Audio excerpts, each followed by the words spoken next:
آج میں آپ لوگوں کو سوتے وقت کی سنتیں بتاؤں گی۔ سوتے وقت ہمیں وضو کر کے سونا چاہیے، جلدی سونا اور جلدی اٹھنا چاہیے۔ بستر کو لیٹ لینے سے پہلے جھاڑ لینا تاکہ کوئی موذی چیز ہمیں نقصان نہ پہنچائے۔ 3 کل پڑھ کے ہاتھوں پر دم کر کے سر و جسم پر پھیرنا۔ سورۃ الناس، سورۃ الفلق اور سورۃ الاخلاص 3 بار۔ سورۃ ملک اور سورۃ سجدہ پڑھنا، آیت الکرسی پڑھنا اور سورۃ بقرہ کا آخری رکوع پڑھنا۔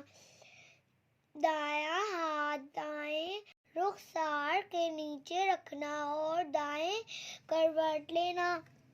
تسبیحات فاطمہ پڑھنا، مسنون دعا پڑھنا، اللہم بسمک اموت و احیا